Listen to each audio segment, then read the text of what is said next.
ये सब तमोगुण की वृत्तियां आ जाती हैं। कभी काम भोग रुपया कमाना यश कीर्ति रजोगुण की वृत्तियां, कभी थोड़ा सतोगुण की वृत्तियां आ जाती हैं। तो बुद्धि शुद्ध तब मानी जाती है जब शुद्ध सतोगुण हो, रजोगुण तमोगुण से रहित हो। वो होगी भजन से। खूब नाम जप करो, जितना अधिक नाम जप करोगे, करते हो? हाँ, जितना अधिक नाम जप करोगे उतना ही पावर आएगा मन में।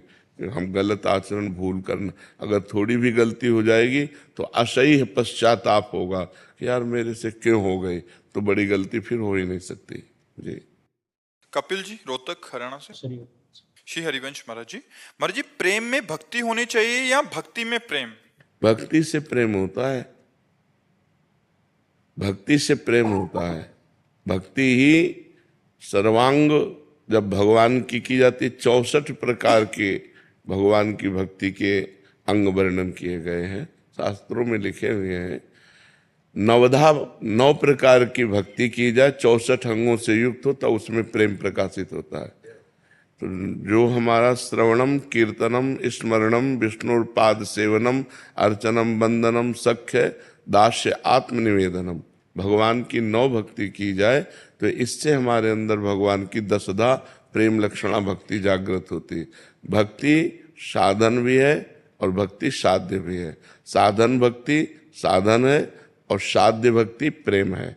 जब प्रेम के द्वारा भगवान का नाम जप किया जाता है, प्रेम के द्वारा भगवान की कथा सुनी जाती है, प्रेम के द्वारा भगवान की अर्चना वंदना की जाती है, तब वो अलग होती है।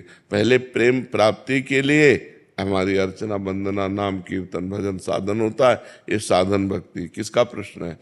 हाँ, तो ये साधन भक्ति है। साधन भक्ति से भाव भक्ति प्रेम भक्ति की प्राप्ति होती है। बिना भक्ति के प्रेम कैसे जागृत हो जाएगा? ईशु सिंह जी, राधे राधे महाराज जी, मैं ईमानदारी से जीने, दूसरों की मदद करने और गलत रास्ते पर नहीं चलने का प्रयास कर रहा हूँ, लेकिन मुझे लगातार दर्द, उसमें महाराज जी पूरा कहानी लिखा है इन्होंने, फिर आगे लिखा है मेरी आत्मा अभी थक चुकी है, लेकिन ये सबकी आत्मा फंसी हुई है, तुम्हारी नहीं है। कोई बिरला ही जीवन मुक्त होता है, नहीं सब माया में फंसा हुआ है। और ये जो हमें आज है कि हम बहुत अच्छे आचरण से चलते हैं और हम कोई अधर्म आचरण नहीं करते, फिर भी हमको दुख मिलता है, ये हमारे पूर्व कर्मों का फल है, भोगना पड़ता है। इसीलिए संभाल के कर्म करना चाहिए। कर्म बिना भोगाए नष्ट नहीं होता। या तो भगवत प्राप्ति हो जाए तो सब नष्ट हो जाए, नहीं तो फिर अवश्य में बड़े बड़े संतों को भोगना पड़ता है। जो बिल्कुल पाप नहीं करते हैं, बहुत सही ढंग से चलते हैं, उनको भी भोगना पड़ता है। किसका प्रश्न है? हाँ, तो ये बात समझ लो। तो इससे अच्छाई ना छोड़ो, जो अच्छे आचरण कर रहे हो वो यथावत करते रहो, दूसरों की भलाई करते रहो। तुम्हें जो कष्ट मिले उसे तुम सह जाओ, तो तुम्हारा नया व्यापार, नई खेती बहुत बढ़िया है। पुराना जो पाप कर्म है वो नष्ट हो जाएगा, तो आगे आपको बहुत सुख मिलेगा। अगर अगला जन्म भी हुआ तो बहुत अच्छे कुल में, बहुत अच्छी सुख साम्राज्य में, और बुद्धि भी शुद्ध रहेगी। तो दूसरों की भलाई करने जैसा धर्म नहीं है, पर साथ में नाम जप करते रहो। नाम जप करते हुए दूसरों की भलाई करते रहो, तुम्हारा मंगल ही होगा, कभी अमंगल नहीं होगा। अगर दुख आ रहा है तो हमारे पूर्व कर्मों से आ रहा है। बड़े बड़े संतों को कष्ट भोगना पड़ा है, किसी के कैंसर, किसी के ये, तो पूर्व जन्मों का पाप जो है वो भोगना पड़ा है। महाराज जी, अगर पूर्व में गलत काम हो गए हैं तो अब राधा नाम का सहारा ले लिया है, तो इसी जन्म में श्री जी मिल जाएंगे महाराज जी? हाँ, इस जन्म में मिल जाएंगे, लेकिन पूरी ब्रक पक्की लगनी चाहिए। अब लो नसानी, अब ना नसानी, आज तक किया अब नहीं करेंगे। ऐसे हमारे इतिहास में बहुत से महापुरुषों के चरित्रों में लिखा है कि पहले वैश्यागामी थे, पहले हिंसक चोर डाकू थे, लेकिन जिस दिन से बदले फिर अब लो नशानी अब ना नशा। अगर हमसे पाप हो गए हैं और हम नाम जप कर रहे हैं, इससे सारे पाप नष्ट हो जाएंगे तब, जब अब नया पाप नहीं करोगे तब। अगर वही पाप करते रहो, नाम जप करते रहे, तो प्लस हो जाएंगे, जुड़ जाएंगे और हमें दंड मिलेगा। नाम का अलग फल मिलेगा, पाप का फल अलग मिलेगा। अगर आज से हम पाप नहीं करते हैं तो हमारे नाम जप के प्रभाव से पूर्व के सारे पाप भस्म हो जाएंगे और मुझे इसी जन्म में भगवत प्राप्ति हो जाएगी। खूब डट के नाम जप करे, पर डरे, पाप कर्म से डरे। पाप एक अंधियारा है, एक दुख है, एक विपत्ति है, एक महान विघ्न है जो हम कर देते हैं, वो सुरक्षित जमा रहता है, फिर हमको दंड देता है। और जब दंड देता है तब हम अच्छे कर्म कर रहे होंगे तो फिर हमें संशय होता है कि क्या अच्छे कर्म का फल दंड होता है क्या। लेकिन पूर्व का पाप का दंड आया और अच्छे कर्म अब जो है वो आगे हमें सुख देंगे।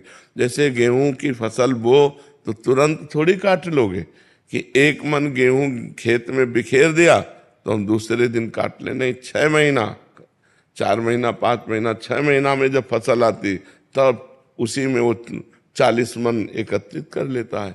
ऐसे आज जो हम सत्कर्म कर रहे हैं वो आज हमको काटने को नहीं मिलेगा, आज हमको काटने को मिलेगी कल की फसल, आज की फसल आगे आएगी।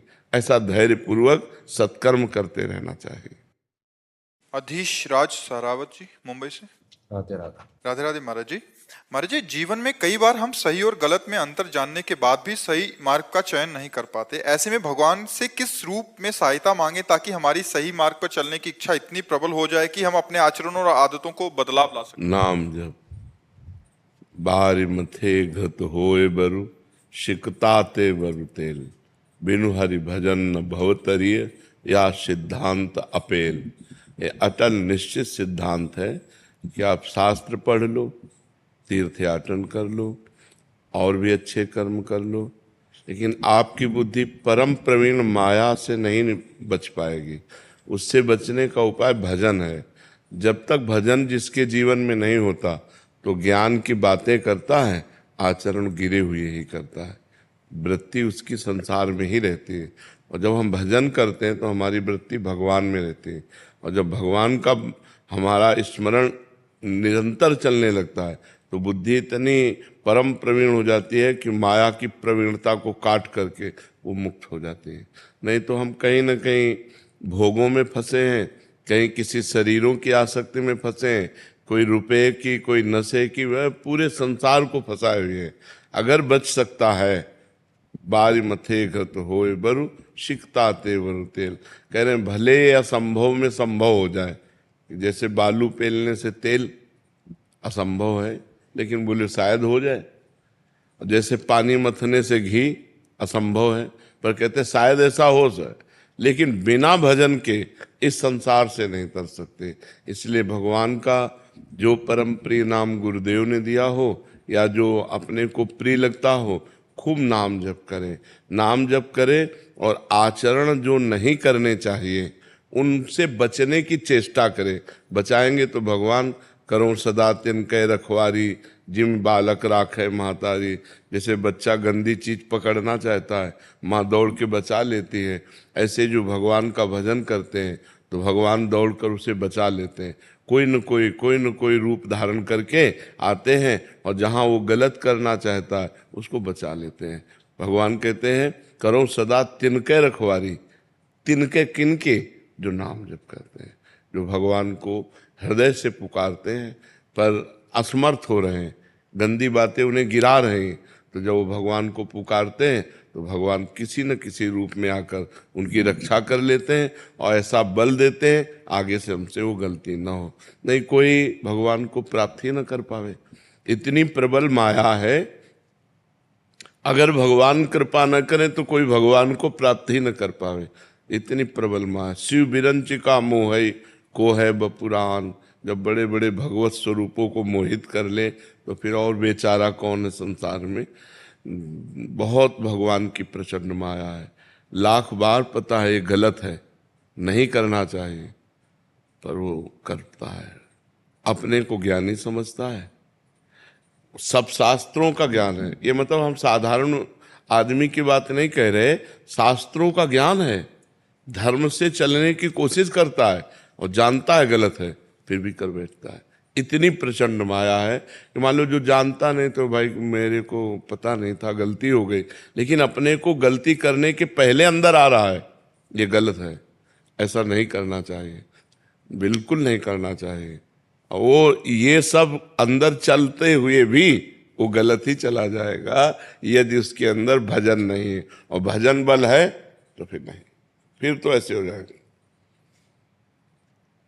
जैसे कोई गंदा खाद्य बमन आदि क्यों खाना चाहेगा, ऐसे वो अधर्म के आचरण नहीं करेगा।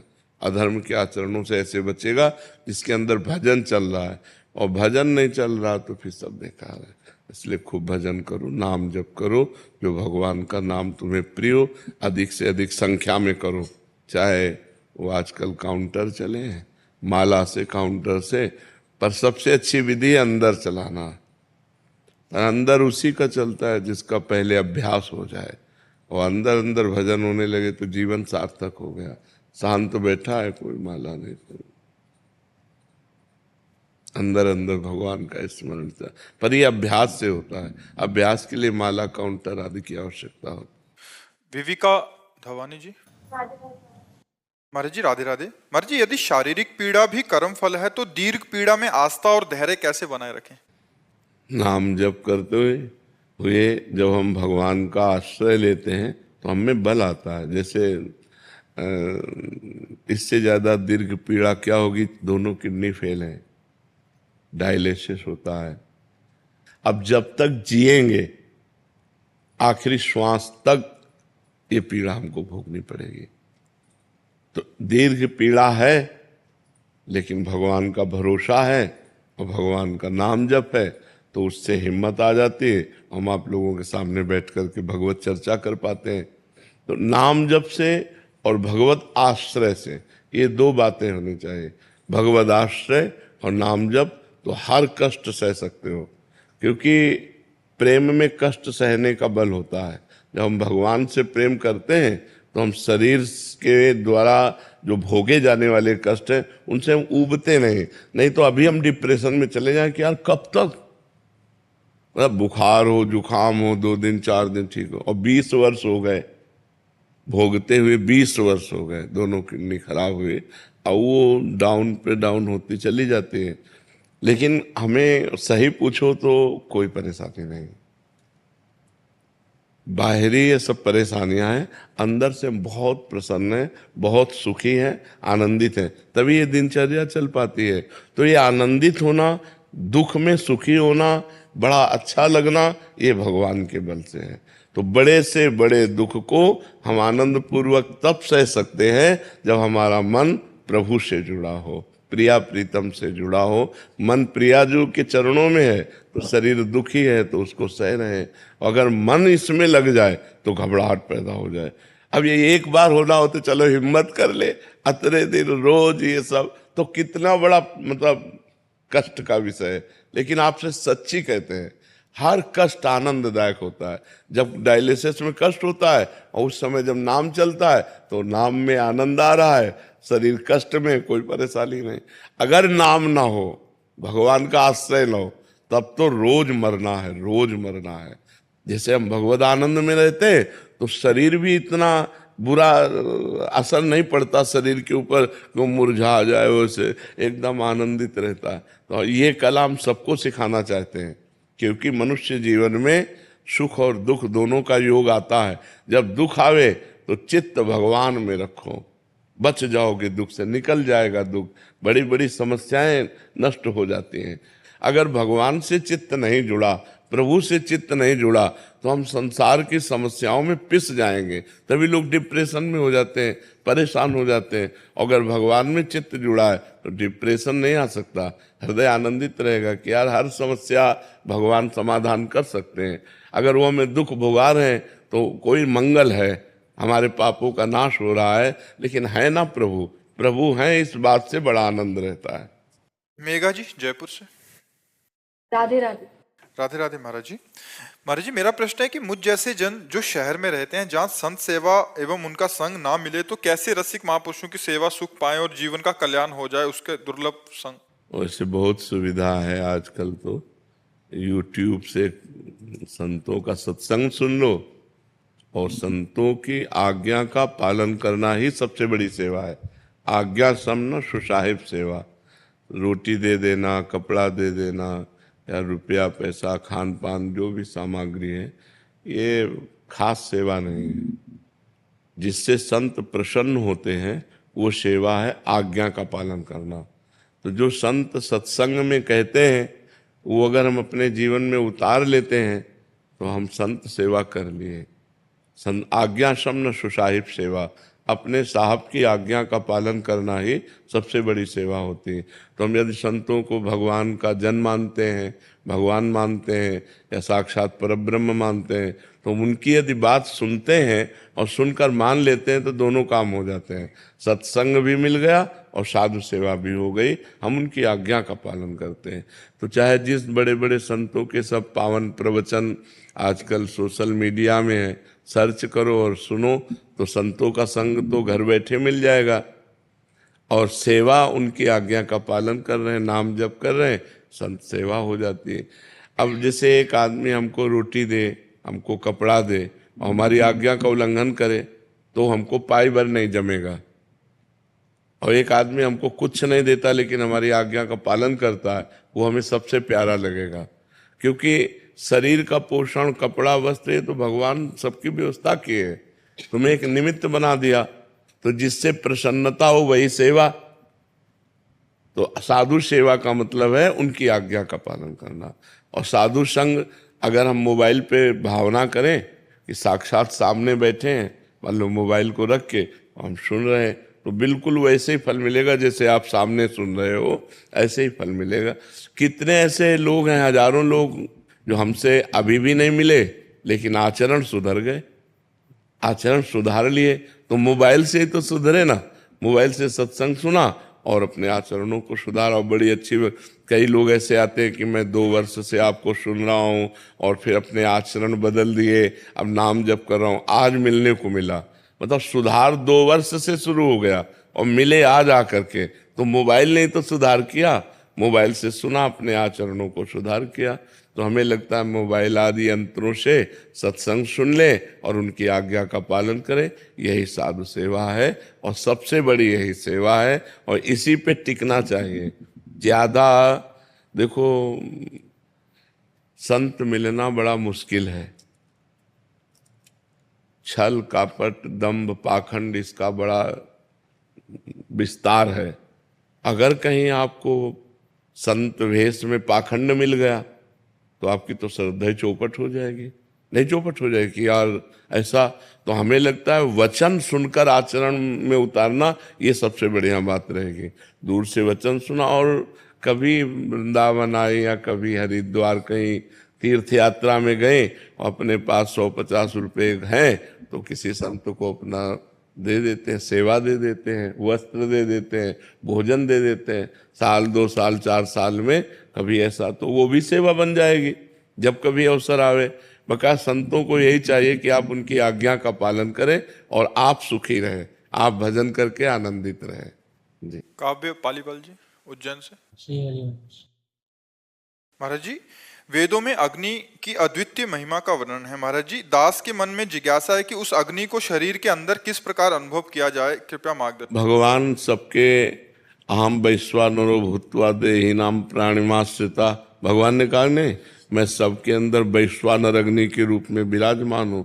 तो भगवान ही तो सब रूप में विराजमान है, चाहे वो अग्नि के रूप में। इंद्रियाणाम मनस्यास्मि, इंद्रियों में मैं मन हूँ, वही सब है। मैं ही पंचभूत हूँ, मैं ही त्रिगुण हूँ, मैं ही पंचभूत और त्रिगुण से परे हूँ। तो भगवान ही सब रूपों में है, चाहे अग्नि रूप में मानो, चाहे वायु रूप में मानो, चाहे आप जल रूप में मानो, चाहे आकाश रूप में मानो, चाहे पृथ्वी रूप में मानो, पंचभूतों के रूप में भी भगवान है। जैसे भगवान ने वर्णन किया अष्टधा प्रकृति का, जो अपरा प्रकृति है और परा प्रकृति दोनों भगवान के स्वरूप हैं। तो अष्टधा प्रकृति में ये सब आता है, जल, अग्नि, वायु, आकाश, पृथ्वी, मन, बुद्धि, अहंकार, ये सब भगवान ही है। सब भगवान मैंने खूब नाम जप करो और भजन करो और शरीर में अनुभव करो, हृदय में भगवान ही साक्षात बैठे हैं। यहाँ जो भगवान शास्त्र शीर्षा पुरुषा शास्त्राक्षात शास्त्रपात सभूमि ग्वं सर्वतस प्रत्वा त्यतिष्ठत दशांगुलम, नाभि से लेकर ऐसे नापो, ये हृदय देश। 10 अंगुल में जो स्थान नाभि से पड़ता है उसे हृदय देश है। त्यतिष्ठत दशांगुलम, यहाँ भगवान विराजमान है। तो स्वयं भगवान विराजमान है, तो सब रूपों में भगवान तो विराजमान है ही है। जी। दिव्यांशु रंजन मिश्रा जी। राधे महाराज जी। राधे राधे महाराज जी। महाराज जी, मैं कोई बहुत भजनानंदी नहीं हूँ। मुझे सपने में कुछ महीने पहले राधा रमन जी के दर्शन हुए थे। वो मंदिर के विग्रह से निकलकर मुस्कुराए और मेरे पास आए। महाराज जी, क्या इसे भगवत साक्षात्कार कहते हैं? नहीं, इसे भगवान की कृपा कहते हैं कि मंगलमय भगवत स्वरूपों के दर्शन होना, संतों के, दिव्य संतों के लेकिन भगवत साक्षात्कार इसे नहीं। भगवत साक्षात्कार जीवन मुक्त हो जाओगे उसी दिन से। काम, क्रोध, लोभ, मोह, मद, मत्सर इन सब से मुक्त हो जाओगे। शरीर का कोई राग नहीं रहेगा। हृदय परमानंद में लबालब भरा रहेगा। कोई चाह नहीं, कोई शोक नहीं। ये भगवत प्राप्ति के ब्रह्मभूता प्रसन्नात्मा न शोचति न कांक्षति समः सर्वेषु भूतेषु मद भक्तिम लभते पराम। पराभक्ति का स्वरूप होगा ब्रह्मभूत हो जाना, स्वयं भगवत स्वरूप हो गए। जैसे लोहा कभी सोना नहीं बन सकता, वह पारस के स्पर्श मात्र से सोना बन गया। ऐसे ही जो ही भगवत साक्षात्कार होता है तो जीव अपने स्वरूप को प्राप्त हो जाता है। मम दर्शन फल परम अनुपा, देखो, मम दर्शन फल परम अनुपा जीव पाव निज सहज स्वरूपा। वो भगवदाकार वृत्ति है। तो वो वृत्ति तो हुई नहीं, वो स्थिति तो हुई नहीं। तो ये कृपा है, भक्ति की ये कृपा है। पर अभी भगवत साक्षात्कार नहीं। भगवत साक्षात्कार ऐसे होगा जैसे हम आपको देख रहे हैं। वो स्वप्न नहीं, वो कोई भावना नहीं। साक्षात्कार का मतलब ही होता है ना, वो कोई स्वप्न नहीं, वो कोई भावना नहीं, साक्षात ऐसे तो फिर जीव निहाल हो जाता है। राहुल जी मुंबई से। श्री हरिवंश। श्री हरिवंश महाराज जी। महाराज जी, श्रीमद् भागवत जी में मद का क्या अर्थ है? मद अहंकार। अहंकार बोले तुम्हें विद्या मद है, विद्या का बहुत मद है। बोले धन का बहुत मद है। तो मद, अभिमान, घमंड ये सब एक ही शब्दों के पर्यायवाची है। जैसे जल, वारी, तोय, पानी, तो बात एक ही हुई ना। बहुत मद, ये शास्त्रीय शब्द में मद है, अभिमान है, घमंड है। उसी बात को कहते हैं कि जो काम, क्रोध, लोभ, मोह, मद।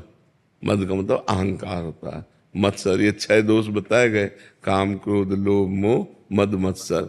हाँ, काम, क्रोध, मद, मान न मोहा, लोभ न क्षोभ, राग न द्रोहा। तो मद का तात्पर्य है अहम, अहंकार आना।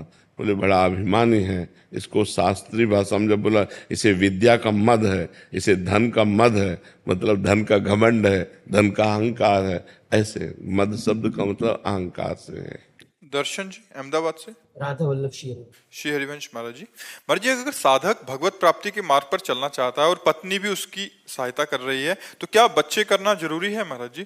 क्योंकि कई बार सगे अगर होना होगा तो हो जाएगा, नहीं होना होगा तो कितने ऐसे दंपति हैं जो लाखों करोड़ों रुपए लगा चुके और उनके संतान नहीं हो रही। तो संतान भी एक योग होता है, आप उसके कर्ता थोड़ी हैं।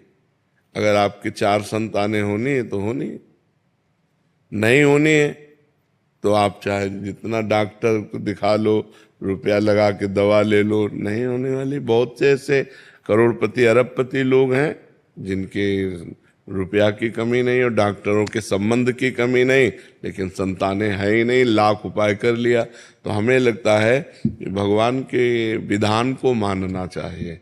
अगर भगवान हो सकता है, जैसे आप भक्ति मार्ग में चल रहे हैं, आपकी पत्नी भी भक्ति मार्ग में, तो कोई महाभागवत पुत्र पैदा हो जाए, कोई राष्ट्र को प्राण समर्पित करने वाला वीर पैदा हो जाए, तो हमें निषेध नहीं करना चाहिए। अगर भगवान का विधान है कि 2 संतान उत्पन्न हो और आप उनकी सेवा करते हुए नाम जप, तो भगवान की सेवा बन जाएगी। तो हमें इस पर ज़्यादा विचार नहीं करना चाहिए कि हमें संतान करना है या नहीं करना। ये तो विधान पहले से हो गया। नहीं होना है तो तुम्हारे दोनों के मन में आ जाएगा कि अब हमें करना ही नहीं है, वो आ जाएगा, क्योंकि होना नहीं है। अगर होना है तो हो जाएगा, संतान हो जाएगा। 18 वर्ष ब्याह के बाद संतान होते हैं। 18 वर्ष ब्याह कर किए हो गए और संतान योग बना जाके 18 वर्ष बाद। लास्ट की बहन के भी ऐसे ही था जी, सारी रिपोर्टें नॉर्मल थी दोनों की, हस्बैंड की, वाइफ की, और 18 साल बाद। हाँ, तो वही कह रहा हूँ कि 18 वर्ष बाद संतान का योग होता है। तो जब योग होता है तभी होता है। और योग नहीं होता तो फिर अपने बस की बात थोड़ी, अपने तो एक चिड़ैया नहीं बना सकते, फिर मनुष्य के एक रोम गिर जाए ना, रोम तो हम दोबारा लगा ले सकते, फेविकोल से थोड़ी देर जोड़ दे, वो बात अलग है। तो हम संतान क्या पैदा कर पाएंगे, वो भगवान का योग होता है, अगर वो योग होगा तो है। ऐसी भावना है कि पहले भगवत प्राप्ति, बाकी जो भगवान। नहीं, इसमें ये बात सोचना है कि मेरा लक्ष्य है भगवान की प्राप्ति। अब अगर भगवान की प्राप्ति संतान उत्पन्न होकर उसकी सेवा से होनी है तो भगवान उससे करवा लेंगे। बात समझना है, भगवान के ऊपर जो हम छोड़ देते हैं, देखो भगवत प्राप्ति ऐसे नहीं होती कि ये सब छोड़ दो और भगवत प्राप्ति ऐसे करने से होती। क्या केवल वेश रखने से भगवत प्राप्ति हो जाती है, या गुफा में रहने से भगवत प्राप्ति हो जाती है, या फलाहार करने से भगवत प्राप्ति हो? हम सबकी काट करके आपको बताते हैं। देखो कितने ऐसे अजगर हैं जो गुफाओं में पड़े रहते हैं, कितने ऐसे जीव जंतु हैं, क्या उनको भगवत प्राप्ति हो जाती है क्या? कितने ऐसे जीव हैं जो केवल जलपान करते हैं, कुछ खाते नहीं, केवल जल पीते हैं, जलचर जीव। कितने ऐसे पक्षी हैं जो केवल फल खाते हैं। भगवान की प्राप्ति केवल भगवान के भजन से होती है। ये सब क्रियाएं सहयोगी हो सकती हैं, लेकिन इनसे भगवान की प्राप्ति नहीं होती। देखो चक्रवर्ती सम्राट महाराज अम्बरीश जी थे, उनकी रानियां थी, पुत्र थे, सब परिवार था। जनक जी थे, परम ज्ञानी महापुरुष थे, जिनके विरक्त शिष्य श्री सुखदेव जी महाराज शिष्य बने। वो गृहस्थ में रहते हुए जनक जी कितने बड़े महापुरुष हुए। तो हमें लगता है कि हमें इस भगवान से प्रार्थना करनी चाहिए कि आप जिसमें खुश हो वही आचरण मेरे से हो। अगर संतान उत्पन्न हो करके उसके पालन पोषण में आप खुश हो तो आप ऐसा करवा दो, और अगर नहीं खुश हो तो आप बिल्कुल मत करवाओ। हे नाथ, मेरे जीवन का लक्ष्य है आपकी प्राप्ति। आप जैसे प्राप्त हो जाते हो वो सुगम मार्ग मुझे दे दो। मुझे कुछ पता नहीं कि आप कैसे प्राप्त होते हो, आप जैसे प्राप्त होते हो वैसे मुझे मार्ग दे दो। ये मुझे अच्छा लगता है। जोई जोई प्यारो करे सोई मोहे भावे। टीना जी भरतपुर से। राधे राधे महाराज जी। महाराज जी एक दुविधा है, जैसे हम पूजा पाठ आरती या माला जब करते हैं तो उसी दौरान बीच में अगर कोई बाधा, किसी की आवाज देना, दरवाजे पर किसी का आना, बच्चे का रोना आए, तो हम निरंतर पूजा करते रहना चाहिए, बीच में पूजा रोककर नहीं, अपने से पूज्य जन आने पर पूजा रोक देनी चाहिए। ऐसे जन साधारण की बात तो अलग है। जैसे अपने पूज्य वयोवृद्ध कोई संत अतिथि कोई अपने पूज्य जन आ रहे हैं तो फिर भगवान को प्रणाम करके पूजा रोककर उनका आदर करे, उनको बैठा ले, उनको जलपान की व्यवस्था करे, फिर उनसे प्रार्थना करें कि हम पूजा कर रहे थे, यदि आपकी आज्ञा हो तो पूजा पूरी कर लें। पर उसकी पहले आदर, कोई संत आ जाए, कोई अतिथि आ जाए, माता पिता वयोवृद्ध बूढ़े कोई आ गए तो उनका पहले स्वागत करें। जन साधारण की बात अलग है। जैसे घर में बच्चा रोने लग जाए, उसी समय हम अकेले हैं और कोई आवाज दे दे, किसी चीज के लिए हमसे पूछ ले, प्रश्न कर ले, हाँ तो उत्तर दे देना चाहिए और पूजा छोड़कर बच्चे को संभालना चाहिए।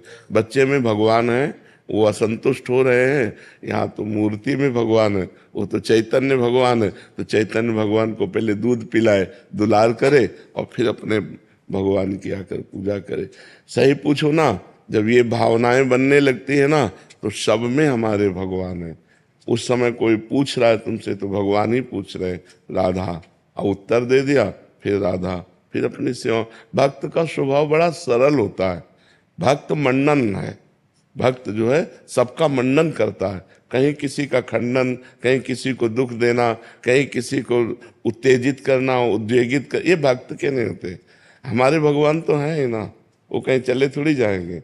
इस रूप में भगवान आए, अतिथि रूप में, दंडोत प्रणाम करो, अपने मर्यादा अनुसार उनकी सेवा करो, फिर ठाकुर सेवा करो। ऐसा हमारे 42 लीला में लिखा है कि यदि सेवा करते समय पूज्य जन, संत जन, भक्त जन, अतिथि जन आ जाएं तो हम सेवा को रोक दें और पहले उनका स्वागत करें, फिर उनसे अनुमति लेकर फिर सेवा में करें। ऐसा है। पूजा जी दिल्ली से। राधे राधे महाराज जी। महाराज जी जीवन में कई बार परेशानियां आती हैं तो लगता है हमने कभी किसी का बुरा नहीं किया, फिर ये सब क्यों हो रहा है? अगर ये पिछले जन्मों का है तो इस जन्म में कर्म क्यों फल मिल रहा है इसका मतलब? क्यों फसल आपने बोई है तो काटना आपको ही पड़ेगा, कोई दूसरा थोड़ी काटेगा। आज कत्ल करता है, 10 साल मुकदमा चलता है, 20 साल की सजा होती है, कानून व्यवस्था है। ऐसे ही हमारी भागवतिक कानून व्यवस्था है। भीष्म जी सरसैया पे पड़े हुए हैं और भगवान से कहते हैं कि मैं 70 जन्म तक देख रहा हूँ अपनी दिव्य दृष्टि से, मैंने ऐसा कोई पाप नहीं किया जो मुझे ये दंड मिले कि 6 महीना बाणों की सैया पर। तो भगवान ने कहा 100 के ऊपर चलो। एक बार आप राजा थे और एक सांप को उठा करके बबूल के पेड़ में बड़े बड़े कांटों में ऐसे डाल दिया और वो 6 दिन तक तड़प तड़प करके मरा। उसी का परिणाम आपको 6 महीने बाणों की सैया में। तो एक बार किसी एक आदमी का कत्ल किया तो उसको 50,000 जुर्माना या 1 लाख जुर्माना और आजीवन सजा, क्या दंड मिलते हैं? नहीं मिलते। तो हमारे तो न जाने कितने पाप हैं। अब कौन ऐसा शरीरधारी है जो झूठ नहीं बोल रहा? कौन ऐसा शरीरधारी जिससे पाप नहीं हो रहा? ये तो बात कह देना कि हमसे तो कोई गलती ही नहीं हुई, हमसे तो कोई पाप ही नहीं हुआ, ये बिल्कुल हम अविवेकपूर्ण मानते हैं। नहीं, ऐसा नहीं है। हम सबसे गलतियां होती हैं और उसी भगवान के दरबार में अन्याय नहीं है, क्योंकि वहाँ किसी के गवाही की जरूरत नहीं है। वो सर्वव्यापी परमात्मा आपके हृदय में ही बैठा हुआ है। मत्ता परतरम नान्यत किंचिदस्ति धनंजय, मेरे सिवा और कुछ है ही नहीं, तो उसको गवाही की क्या जरूरत है? वो देख रहा है। तो हमको बहुत धैर्यपूर्वक चलना है। देखो, हम कई बार बता चुके हैं कि हमारे शरीर की रचना 2 कर्म से हुई है, पाप और पुण्य, दोनों के मिश्रण से मनुष्य शरीर बनता है। केवल पाप से यातना देह का निर्माण होता है जो नरक में मिलता है, केवल पुण्य से देव देह का निर्माण होता है जो स्वर्गलोक, महारलोक, जनोलोक, तपलोक, सत्यलोक आदि में। लेकिन मनुष्य लोक में दोनों मिश्रित होते हैं, पाप और पुण्य।